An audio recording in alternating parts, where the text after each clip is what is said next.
Warasmuhu, sementara definisinya rosam, anahu al-fikru murattabu fin nafsi ala tariqi yuhdi. Yang namanya rosmun, membuat gambaran, itu adalah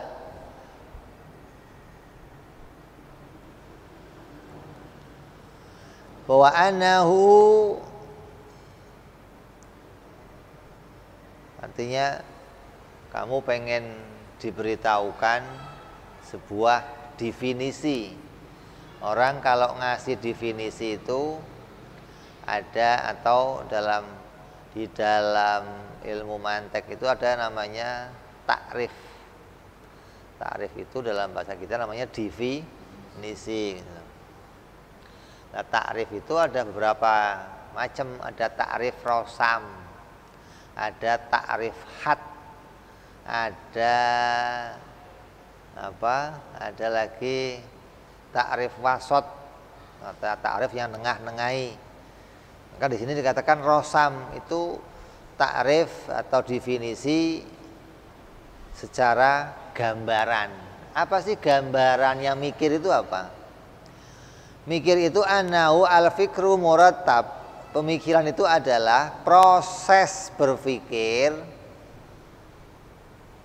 yang terstruktur, yang tertata, yang ilmiah. Mikir itu, nazar itu, proses mencari pemahaman, proses menjalankan akal dengan cara yang sistematis, gitu. Dengan cara yang teratur, dengan cara yang punya rel. Enggak mikirnya asal melompat sana, melompat sini, melompat, enggak, ngawur itu. Mikirnya punya rel, mikirnya punya aturan, punya tata cara, hingga kamu bisa menghasilkan sesuatu dari berpikir yang benar. Proses berpikir yang teratur dalam hati berdasarkan metode yang dapat mengantarkan ilal ilmi, mengantarkan kita kepada mendapatkan pengetahuan, awidhon, atau sebuah sangkaan, yatlubu man qama bi ilman fil ilmiyat au ghalabatil dhanna fi dhununat, yaitu yang bisa mengantarkan kita pada keyakinan atau pada dugaan bagi pelakunya. Maka yang demikian, maka yang dengannya ia mencari keyakinan dalam hal yang bersifat yakin atau kuat. Ini pemikiran kita ini diatur dengan cara yang sistematis. Kalau kamu berpikir dengan benar, nanti bisa ketemu satu keyakinan, atau kamu akan ketemu sebuah sangkaan. Mikir itu cuman jalannya begitu. Kamu akan ketemu dengan sebuah keyakinan ketika jalannya benar. Jalannya mikir kayak apa? Jalannya mikir kayak kamu main catur. Kamu pernah main catur? Tahu catur? Tahu? Ya nggak tahu nggak usah ngomong. Yang tahu saja yang ngomong. Kamu tahu catur? Tahu. Bisa jalanin catur bisa? Ada yang L, ada yang miring, ada yang bisa loncat-loncat, ada yang nggak bisa loncat. Terus jalannya itu terus struktur. Kalau kamu ke sini, oh ini tujuannya mesti mau ke sana. Oh ini kalau ke sini, oh tujuannya mau ke sana. Ini cara mainnya sudah bisa diduga, begitu loh. Kalau nggak ke sini, ya ke sana. Kalau nggak ke sana, ya ke sini. Ini aturan mainnya sudah terstruktur namanya. Pola main yang punya aturan. Hingga kalau kita menjalankannya sesuai aturan, akan ketemu hasil yang bagus, begitu loh. Berpikir ya begitu. Kalau akalnya kok lincah, akalnya kok tahu aturannya, mana yang wajib, mana yang mustahil, mana yang jais, ya akan ketemu. Kalau enggak wujud, ya mesti adam. Kalau enggak kidam, ya mesti hudus. Kalau enggak bako, ya mesti fana. Ini akalnya sudah struktur begitu, ya gampang nanti ketemu. Tapi kalau akalnya aja sudah enggak teratur, enggak ngerti tatanannya, bagaimana bisa menemukan pemahaman?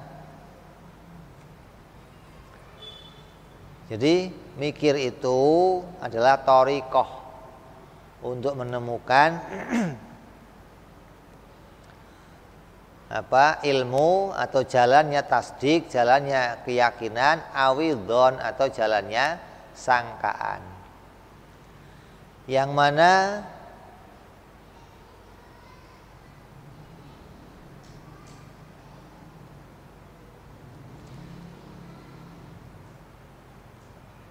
yatlubu man qama bihi ilman fi ilmiyat au ghalabati dhon fi dhuniyat.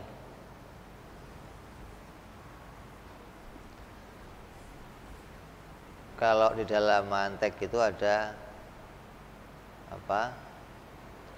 idraku mufradin, tasawurun ulim, wadarku nisbatin bitasdikil wusim. Itu namanya berpikir itu bisa yang pertama menghasilkan dzoniyat. Menghasilkan dzon itu dugaan-dugaan yang kuat. Ada pula hasilnya nanti tasdik, keyakinan yang kuat.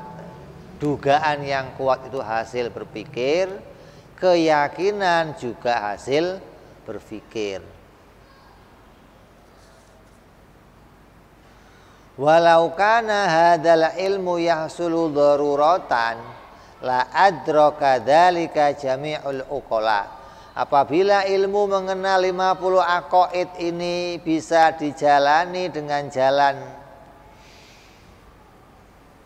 darurat atau dengan jalan darurian, dengan jalan tanpa berpikir, maka pasti semua akal bisa menemukan makna ini.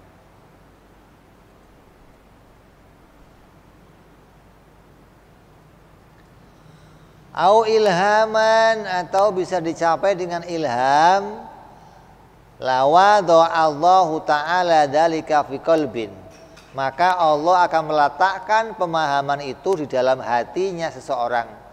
Kullu hayyin, pada tiap-tiap yang hidup, liyatahaqqaqa bihi taklif, agar tiap-tiap orang itu betul-betul mengerjakan perintahnya Allah. Wa aidan fa innal ilhama nau'u darurah, dan juga ilham itu bagian dari darurah, sesuatu yang enggak perlu dipikir. Wa qad abtalna darurah, dan betul-betul sungguh selain darurah, selain nadhari, aku membatalkannya. Ini kata Imam Ibnul Arabi.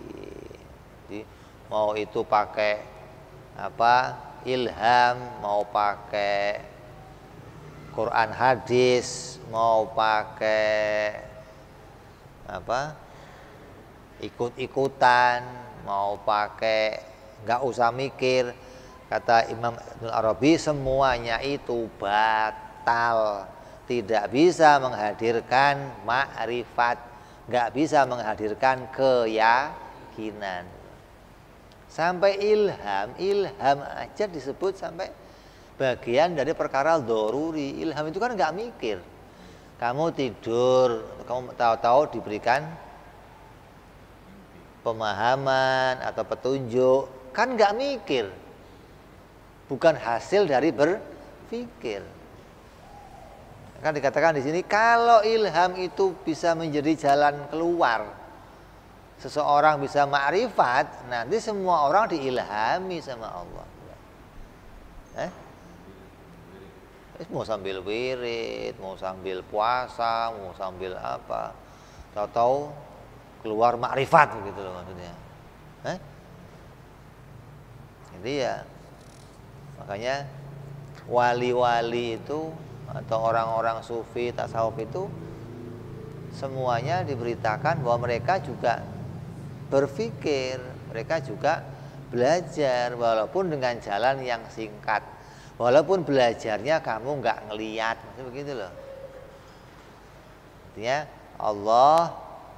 Allah menjadikan hambanya bisa menemukan dalil berpikir itu caranya macam-macam. Tidak harus seseorang berpikir itu caranya ngaji di sini, nggak harus. Tapi untuk kenal Allah tetap harus berpikir, cari dalil. Nah, cara mikirnya bagaimana? Cara mikirnya ya macam-macam. Allah bisa mendatangkan orang berpikir dengan cara yang macam-macam. Contoh, tahu-tahu sama Allah dikasih sakit. Begitu sakit, terus dia berpikir, oh ternyata saya lemah, ya Allah. Ternyata saya ini nggak mampu apa-apa. Ternyata nggak ada satupun orang bisa menyembuhkan saya. Oh, ternyata yang kuasa itu hanya Allah. Ini berpikir namanya nih, mencari dalil hingga bisa membuktikan bahwa oh segala yang bisa menjadikan hanya Allah. Itu bukan hasil ilham, tapi hasil berpikir. Allah menjadikan cara bagi dia gitu loh. Nggak harus caranya ngaji duduk, itu mah cara yang jelas namanya. Tapi Allah mampu menjadikan orang itu mengenal Allah dengan jalan apapun. Artinya dengan berpikir tentang berbagai macam keadaan. Nggak harus mikirnya pakai ini gelas, kacamata, tembok. Jalannya nggak hanya lewat itu, bisa lewat berbagai macam. Atau dijadikan tahu-tahu perusahaannya kaya terus bangkrut. Terus mikir dia, ya Allah saya lemah ternyata, ya Allah sadar saya, ya Allah. Ini macam-macam caranya. Artinya Allah menjadikan orang itu kemudian mau berpikir sampai menemukan dalil bahwa dirinya lemah, hanya Allah yang kuasa. Dirinya itu baru, hanya Allah yang tidak berawal. Dirinya itu berakhir, hanya Allah yang tidak berakhir. Ini satu persatu dia bisa menemukan ini, begitu loh.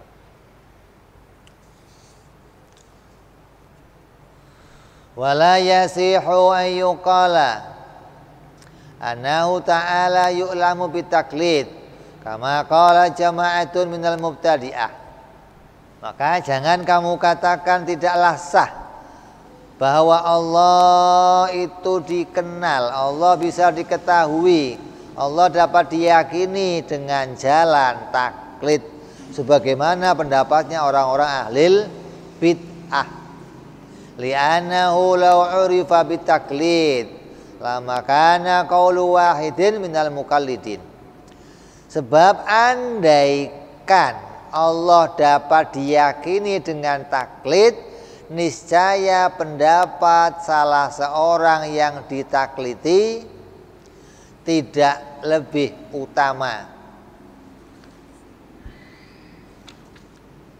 minal muqallidin aula bil idba'i wal inqiyadi ilaihi minal ahor kaifa wa aqwaluhum mutadadatun wa mukhtalifatun.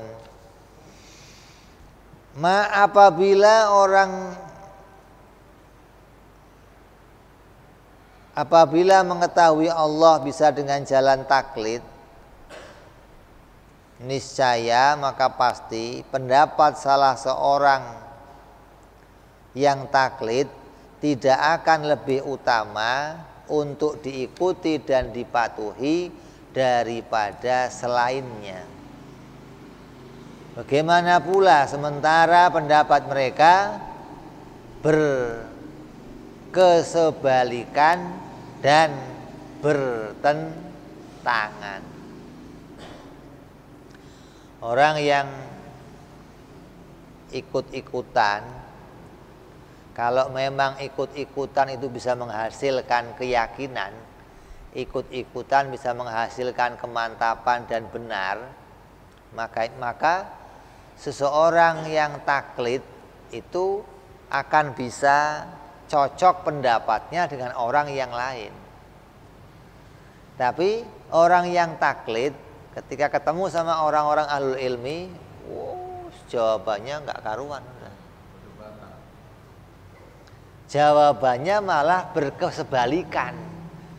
Kita menganggap doa itu datang dari kehendaknya Allah pribadi, murni, nggak terpengaruh orang yang lain. Orang yang taklid menganggap doa itu ya pengaruh saya. Ini berseberangan ini. Orang yang taklid menganggap kalau saya doa, Allah harus mengabulkannya. Kalau saya ibadah, Allah harus masukin saya ke surga. Kita, Allah nggak wajib masukin orang ke surga. Berseberangan nggak? Jadi orang taklid itu tidak ada kemuliaan, tidak lebih mulia dalam dirinya dengan orang taklid yang lainnya. Sama, semuanya sama. Karena di antara mereka tidak punya pengetahuan yang benar tentang sesuatu hal tersebut. Makanya ini penting kita ingatkan terus agar jangan sampai kita salah memahami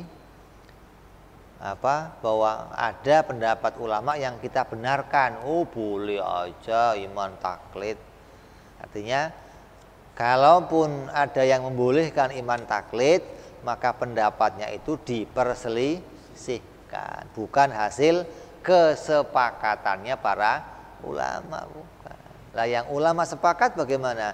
Yang ulama sepakat iman itu harus pakai berpikir, iman itu harus pakai nazar, harus pakai dalil, hingga nanti akan bisa menghasilkan kesepakatan atau kesamaan.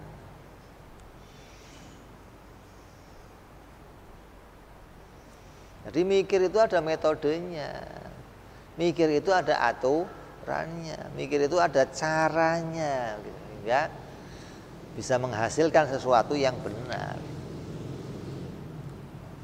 Wala yajuzu aidzon ayyuqala innahu yu'lamu bil khabar. Dan tidak boleh pula dikatakan bahwa akidah yang 50 itu dapat didapatkan, dapat kita ketahui dari khabar, dari berita. Li'anna man lam ya'lamillahi ta'ala kaifa ya'lamu anna khabruhu.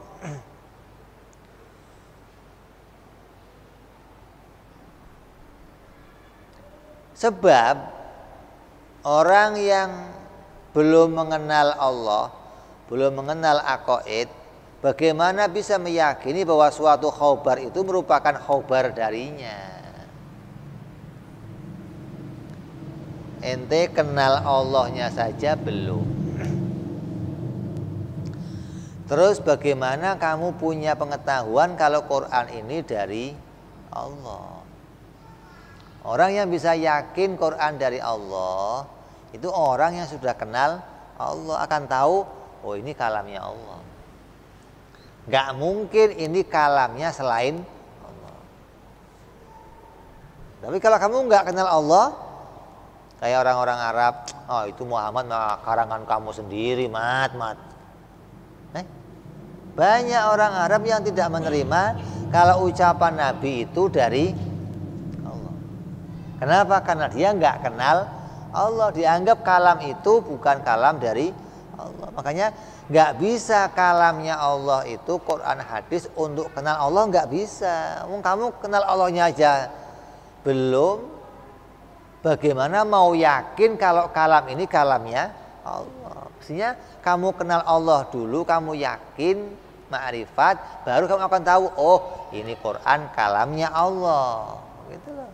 Jangan dibalik. Kadang orang dibalik. Ada buah mau buat ngeluarin pohon, ya nggak bisa. Mestinya nanamnya pohon nanti keluar buahnya. Tapi sekarang nggak usah nanam udah berbuah, Bib. Iya, wong lo tukang belanja.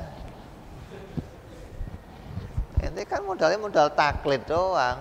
Ada orang ngaji tahun-tahunan, ente modalnya apa, Pak? Oh ya, saya yakin dah. Ini yang ngaji tahun-tahunan mikir pusing ini. Ente enak-enakan aja, iya aja. Terus pengen selamatnya sama gitu maksudnya.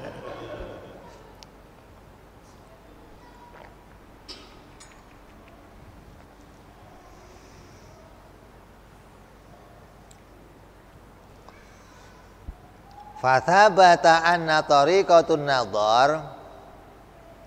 Maka kalau sudah jelas, kamu sudah tahu bahwa kenal aqaid yang 50 tidak bisa tidak harus pakai nadhar.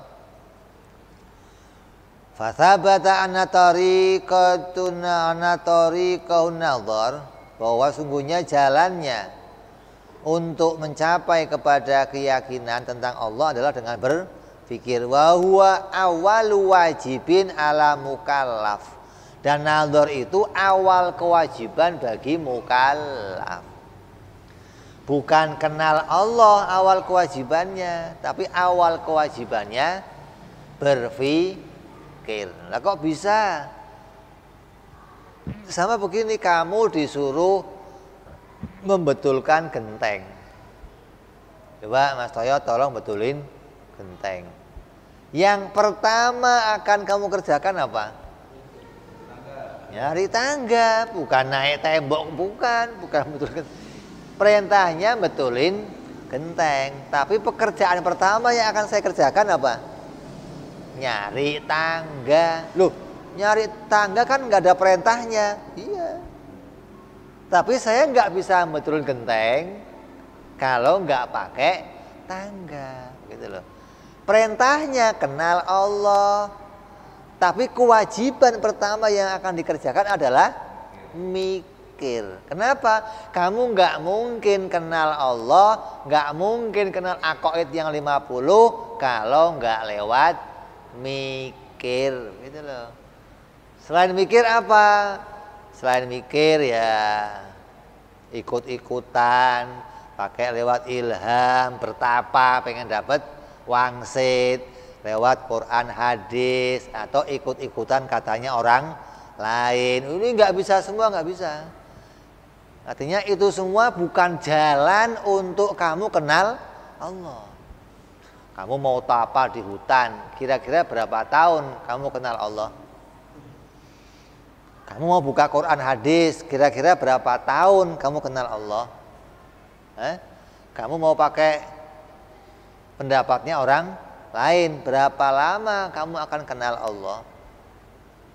Ini nggak ada jalannya, begitu loh. Jadi jalan untuk kenal aqaid yang 50 kata Imam Ibnul Arabi hanya lewat berpikir. Makanya awalu wajibin alal insan an-nadhru, begitu loh. Ini kalau ada awalu wajibin alal insan ma'rifatul ilahi istiqon, itu perintahnya, begitu loh. Tapi jalannya awalu wajibin an-nadhru, begitu loh. Pertama yang wajibkan adalah berpikir, karena tanpa berpikir kita nggak akan ketemu jalan di dalam mengenal Allah.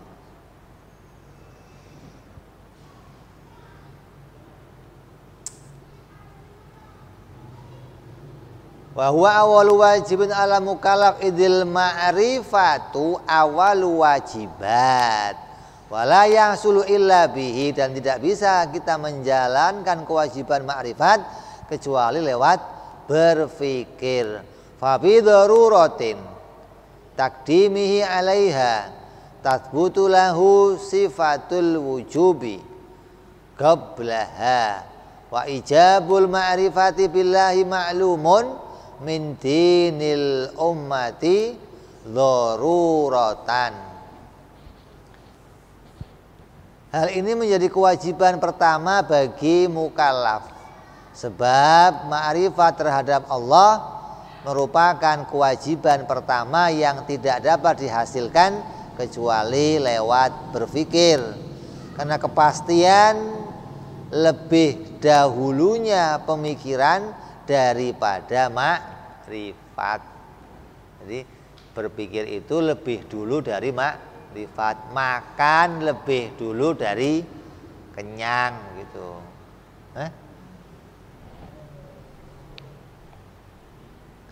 Maka sifat wajib bagi pemikiran menjadi tetap sebelum tetapnya makrifat. Sementara kewajiban makrifat kepada Allah merupakan hal yang diketahui dari agama secara masyhur, secara gampang, secara mudah. Kamu tinggal tanya, apa kewajiban saya dalam agama? Gampang. Semua kitab-kitab fikih sudah menceritakan itu. Awal pertama kewajiban kamu adalah masuk agama Islam. Caranya masuk agama Islam mengucapkan 2 kalimat syahadat. Setelah kamu ngucapin 2 kalimat syahadat, kamu diperintah pula mengerti maknanya 2 kalimat syahadat. Berarti kamu diperintah apa itu? Makrifat. Itu kan? Nah, jalannya gimana saya bisa makrifat? Nadzor, berpikir begitu. Jadi kalau mau bicara emang ada perintah makrifat dalam Al-Qur'an? Memang ada perintah makrifat dalam agama? Ya banyak, tinggal kamu buka aja bukunya, buku-buku hukum agama, mau kitab fikih, mau kitab tauhid, mau kitab yang lainnya. Penuh tuntunan, penuh petunjuk yang menunjukkan kita diperintahkan kita makrifat, mengenal Allah. Enggak ada wajibnya makrifat, yang penting wajibnya sholat. Loh, kamu bacanya komik bukunya kok, Kopingho bacanya kan berat. Bacanya kitab fikih. Sulam Taufik coba buka. Apa isinya? Pertama kewajibannya apa? Pertama kewajibannya tiap manusia masuk dalam agama Islam. Terus mempertahankan diri dalam agama Islam untuk selama-lamanya. Lah apa? Kewajiban apa yang harus saya kerjakan setelah saya masuk agama Islam? Ya ma'rifatullah. Awalu wajibin ma'rifatul ma'bud. Kewajiban pertama itu mengenal kepada yang mau disembah. Kamu masuk agama, mau mengikat diri menjadi hambanya Allah, mau menyembah kepada Allah, terus enggak kenal Allah, nyembah, ya mau disembah apanya? Kamu kenal Allahnya belum, tahu-tahu mau nyembah, nanti nyembahnya mesti salah, begitu. Udah nggak pakai jaiz nggak ini? Mesti salah, wajib salah, nggak pakai jaiz nggak? Karena untuk nyembah Allah itu butuh ilmu. Kenal dulu Allah hingga kamu tahu posisi ibadah saya itu di mana, sampai mana, mau kemana, begitu dong. Bukan yang penting saya sholat. Terus begitu sholat, ya Allah terimalah sholat saya. Rusak. Ya begitu itu, makanya jelas dikatakan oleh para ulama kita bahwa jalan yang utama untuk makrifat adalah nadzor. Adapun makrifat adalah satu perintah dalam agama yang bisa kita peroleh secara mudah di dalam kitab-kitab agama, kitab-kitab hukum. Jadi jangan sampai kita nggak kenal ini, jangan sampai kita nggak memahami ini. Kalau kita katakan pertama kewajiban mikir, orang lain mana ada perintah mikir, mana ada. Kewajiban kok mikir lah, mikir bagaimana orang mikir? Karena nggak ngerti kewajiban pertamanya apa, caranya saya untuk sampai ke sana bagaimana, nggak bisa.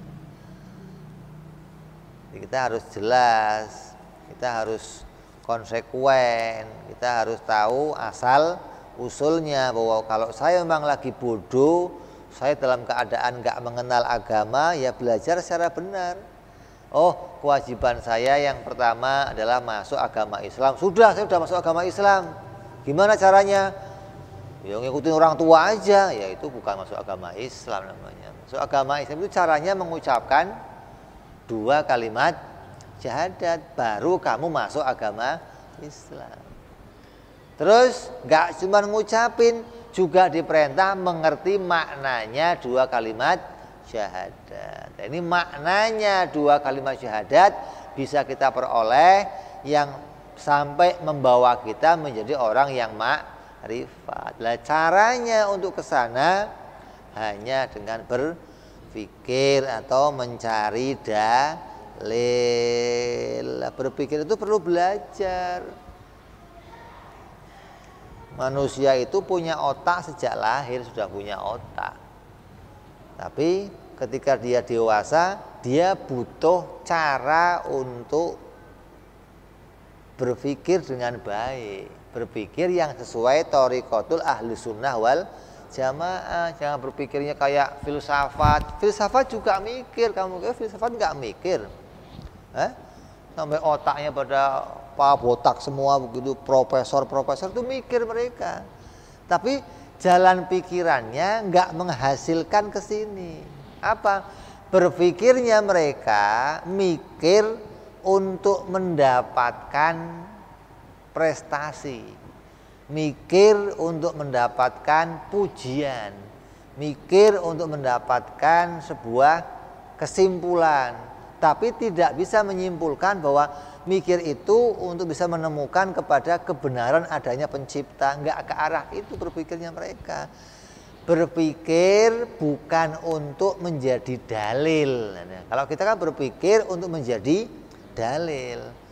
Mereka ketika sekolah, tujuan sekolahnya dapat gelar, bukan yang lain. Bukan. Nah, kalau kamu tujuan ngaji bukan dapat gelar. Coba kiai-kiai yang ngaji di pondok-pondok itu, Pak Kiai itu ngaji bertahun-tahun, tujuannya apa? Pengen disebut kiai, atau pengen bisa beragama, atau pengen bisa beribadah? Tujuannya pasti pengen bisa beribadah, pengen bisa beragama, bukan tujuannya pengen dapat gelar, bukan. Lah mereka orang yang mikir-mikir itu nggak ada tujuan untuk kenal Allah, nggak ada. Makanya jalan mereka untuk berpikir berputar-putar di situ aja. Alam diciptakan, hujan terjadi karena air yang terangkat matahari. Nanti air matahari penuh di awan, turun matahari, panas lagi, naik lagi, penuh, turun. Yang bikin siapa? Ya nggak dipikirkan sama mereka. Yang penting saya nemu, oh matahari itu menyebabkan air menguap. Ketika menguap naik ke atas, terkumpul di awan. Awannya penuh, berat, terus turun. Itu yang dipikir mereka itu, begitu loh.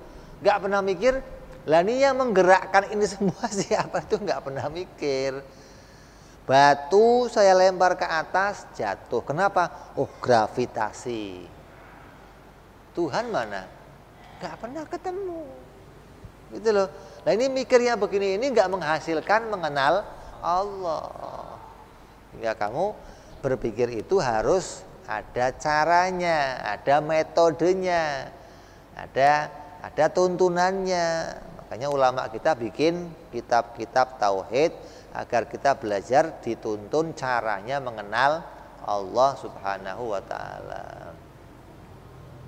Dan berpikirnya pun gak akan bisa berhasil kalau gak pakai jalannya wajib, mustahil, jaiz. Sampai pikun kamu mau kenal Allah gak lewat wajib, mustahil, jaiz, gak bisa. Gak. Jalannya cuman ini. Emang gak punya jalan lain, Beb? Kok apalagi yang penting begini? Wong urusan makan, urusan kenyang, Allah nggak jadikan jalan lain kecuali makan. Ada yang lainnya?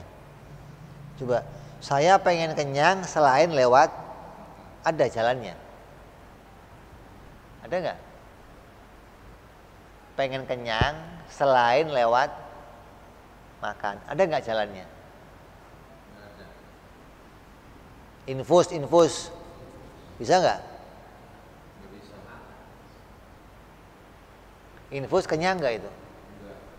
Enggak. Ya. Sehat mah sehat, tapi enggak kenyang. Itu jalannya untuk kenyang cuma satu, makan. Ini untuk kenyang aja nggak ada jalan lain lah, apalagi mau kenal Allah. Oh bisa juga pakai jalan ini, Beb. Bisa pakai jalan ini. Banyak jalan menuju Roma, dasmu. Oh banyak jalan menuju Roma. Itu karangan siapa? Lo kira Tuhan mau ini mau pakai Roma apa? Jalan kenal Allah cuma satu, berpikir. Ratusan ayat dalam Al-Quran merintahin kita mikir. Gitu. Jadi bukan jalan kenal Allah bisa ditempuh dengan jalan lain, nggak ada jalannya, nggak ada. Jalannya cuma ini, mikir. Dan mikirnya pun mikir yang benar, nadhor sahih, nadhor yang lurus, nadhor yang sesuai dengan tuntunan Ahlus Sunnah wal Jamaah, aimatuna, sesuai dengan para pendahulu kita. Jangan sampai mikirnya pakai teorinya sendiri.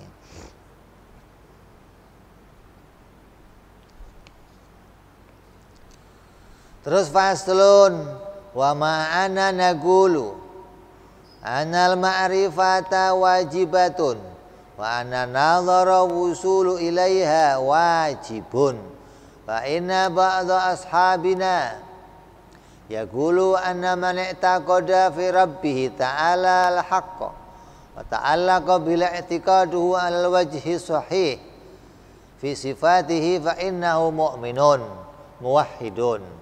Walakin hadza la yasihu fil aglabi illa linadir. Walau hasala li ghairi nadir lam na'man an yatakhalkhala i'tiqaduhu. Ini menyambung pendapatnya Imam Ibnul Arabi. Ini penulis kitab ini menyatakan bahwa kata beliau cukup taklid untuk meyakini Allah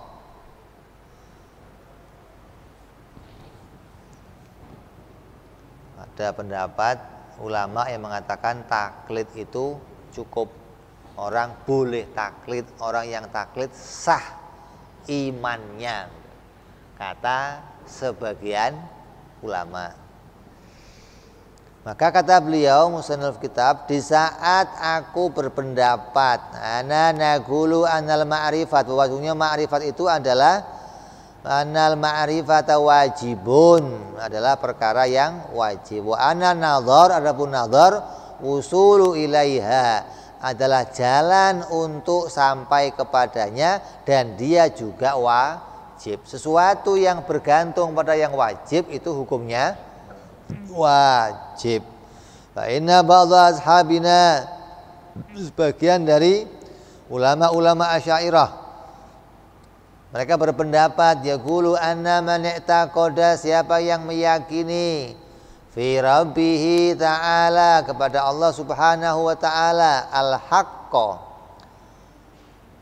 dengan keyakinannya terhadap wa ta'alaku bihil i'tiqadu ala wajhi sahih, orang yang meyakini tentang sifat-sifat Allah tergantung padanya cara yang benar. Apabila dia telah menjalankan cara yang benar, maka fa innahu mu'minun muwahhidun, maka dia adalah orang yang mukmin yang bertauhid. Walakin hadza la yasihu, namun hal ini pada umumnya hanya diperoleh oleh orang-orang yang mau berpikir. Walau hasala li ghairi nadhir, andaikan hal itu diperoleh selain orang-orang yang berpikir, lam na'man, maka keyakinannya tidak akan Aman an yatakhalkhala i'tiqaduh, mengalami kegoncangan. Jadi orang kok maksain diri, oh saya nggak mau taklid, udah, oh saya nggak mau nador, yang penting Pak Kiai saya, Habib saya, udeng-udengnya udah besar, udah ini bisa saya yakini, udah saya mau ikut pedoman dia aja lah. Ya nggak masalah kamu ikut pedoman dia, karena ada ulama yang membolehkannya, tapi harus kamu ingat, keyakinan yang kamu peroleh dari taklid itu tidak akan aman dari kegoncangan, tidak akan sepi dari kebimbangan, tidak akan bisa bersih dari keraguan. Mesti ada diintai nih. Iblis itu selalu ngintai kamu terus. Mana nih salahnya nih? Datang dia. Mana salahnya? Datang dia. Lah, cari dalil itu diantara cara untuk menepis iblis, membuat keraguan dalam hati kita. Nah, kalau pendapatnya orang lain kan satu pendapat. Kalau kamu kok didatangi sama iblis yang kesaktiannya melebihi yang lain, terus kamu tertipu, apa enggak berat?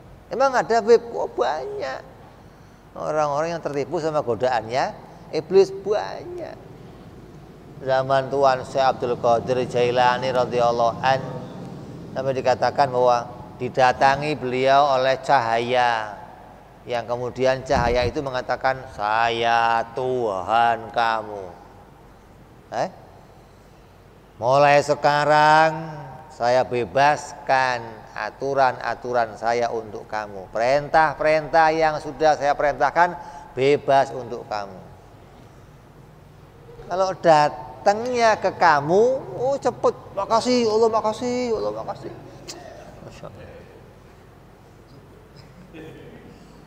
Oh, langsung senang bener. Kayak Nabi pernah sholat zuhur 2 rakaat.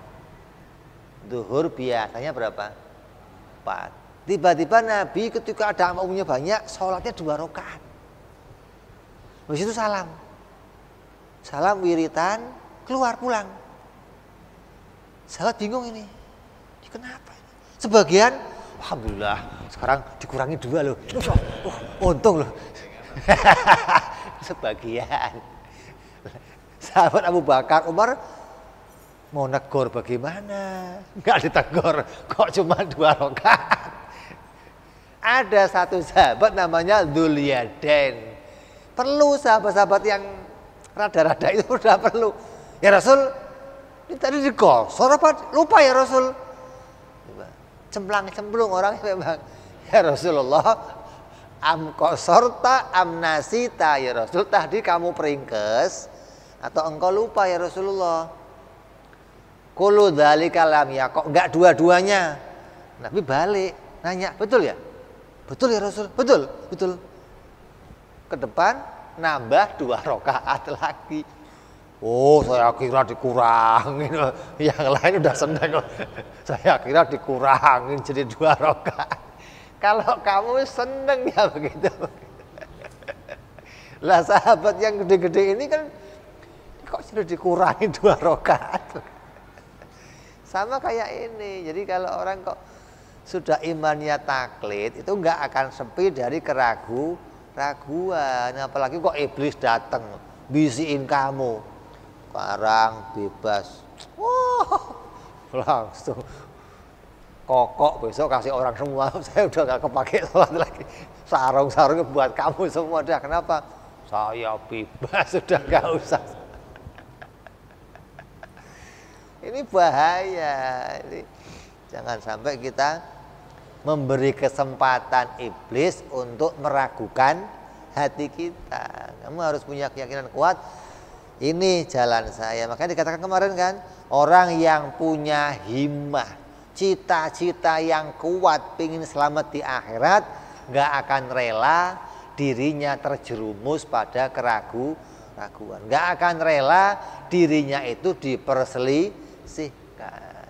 Maka dia akan berusaha bagaimana caranya saya berkesesuaian dengan apa yang jadi pendapatnya para ulama.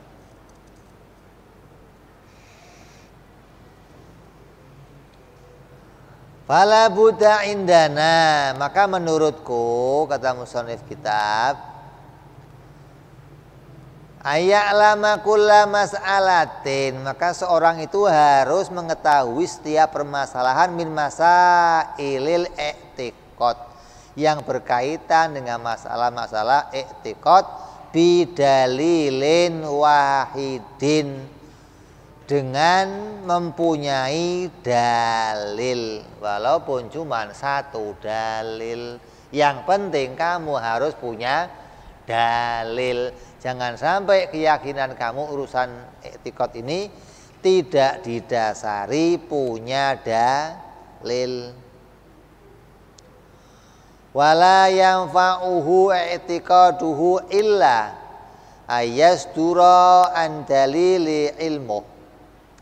Keyakinan tidak akan bermanfaat baginya kecuali bila keyakinan itu muncul dari sebuah dalil. Yakinnya kamu kayak apa saja nggak manfaat kalau nggak pakai dalil. Kamu yakin pada ilham, yakin nggak pakai dalil ya rusak. Kamu yakin pada Quran hadis nggak pakai dalil, apalagi cuma terjemahannya aja, ya rusak. Kamu nggak ngerti dalil, percaya apa kata orang. Lah orang yang kamu percayai, kamu tahu nggak dia betul apa salah? Ya nggak tahu juga, ya rusak. Sama dengan keyakinannya orang-orang di luar agama Islam. Kalau modalnya cuma yakin, ya nggak bisa selamat, enggak. Ini pendapat jumhurul mutakalimin, ini pendapatnya mayoritas orang-orang ahli tauhid berpendapat begini. Jadi yakin itu tidak akan menolong keadaan kamu kecuali yakin itu disertai dalil. Artinya jadilah keyakinan itu menjadi ma'rifat atau ilmu. Fala yanfa'u i'tiqadu illa yasdura an dalilin ilmu. Falau ihturima faqad ta'allaqa i'tiqaduhu bil bari ta'ala. Bila orang itu mati dalam kondisi keyakinannya terhadap Allah,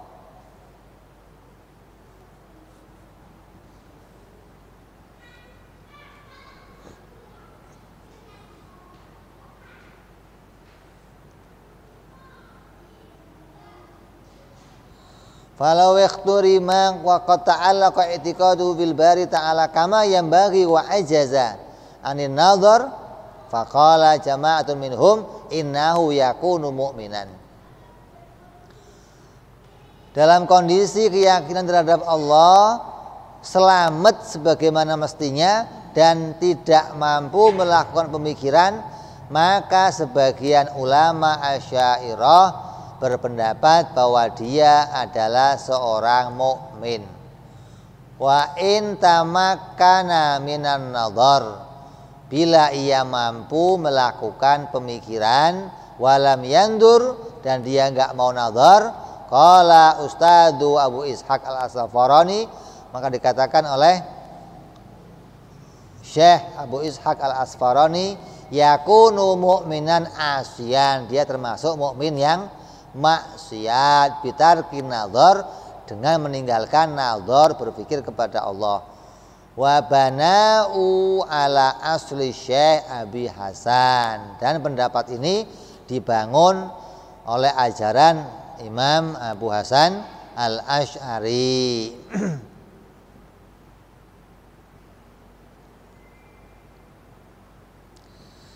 Pendapat ini berbangun dari arah mana? Bahwa nazar itu tidaklah menjadi syarat sahnya iman, namun hanya merupakan syarat keluar dari dosa karena tidak melakukannya atau tidak mau berpikir. Ini pendapat sebagian dari ulama-ulama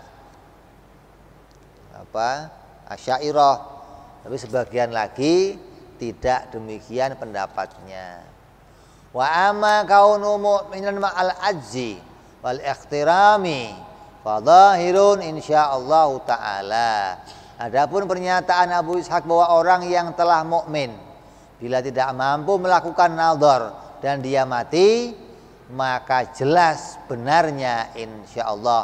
Wa amma kaunuhu mu'minan ma'al qudrati 'alan nadhar wa tarkihi fa qauluhu fihi an-nadharu indi wala a'lamu sihhatuhul an. Sedangkan pernyataan bahwa ia mukmin beserta mampu melakukan pemikiran nadhar namun tidak melakukannya, maka menurutku dalam hal ini perlu pemikiran yang lebih lanjut. Dan sekarang aku tidak meyakini kebenarannya. Jadi kalau sudah bicara orang yang punya kemampuan untuk nadhar, punya waktu untuk nadhar, tapi dia nggak mau nadhar, kata Imam Abu Ishaq ya itu mah perlu dibahas lagi itu. Dan saya nggak yakin kalau dia itu benar sah imannya. Ini kata Abu Ishaq, karena beliau mengambil pendapat separuh lagi sebagian ulama-ulama Asy'ari yang lainnya yang mewajibkan bahwa nadhar adalah menjadi syarat sahnya iman. Jadi perbedaan cuma itu. Satu memakai nadhar menjadi syarat sahnya iman, yang satu nadhar itu perintah furu, yang satu nadhar perintah usul. Begitu dong bedanya. Satu jadi ini usul, satunya menganggap ini furu, hingga berbeda pendapat dari arah itu. Ini insya Allah kita teruskan yang akan datang, masih bicara tentang kaitannya sama orang-orang yang taklid di dalam iman kepada Allah, taklid di dalam aqaid yang 50. Wallahu a'lam bishawab. Ila hadratin Nabi al-Fatihah. A'udzu billahi minasyaitonir rajim. Bismillahirrahmanirrahim. Alhamdulillahirabbil alamin arrahmanir rahim maliki yaumiddin. Iyyaka na'budu wa iyyaka nasta'in ihdinas siratal mustaqim.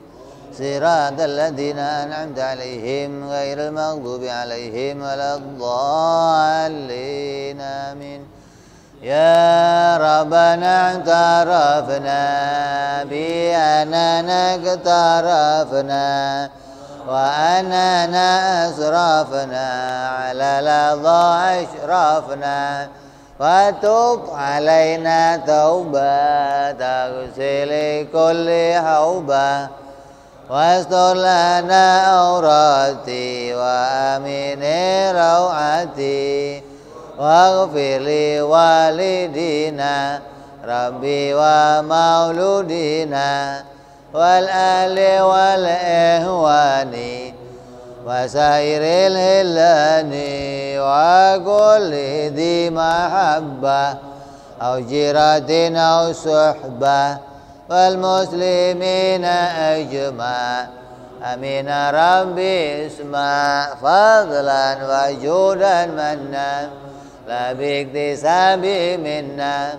bil mustafa rasuli nadha bi kulli suli salla wa salam rabbi alaihi andal habbi wa alihi wa sahbihi idada tasi suhbi walhamdulillahi bil bani wa tanahi subhana rabbika rabbil izzati amma yasifun salamun alal mursalin walhamdulillahi rabbil alamin.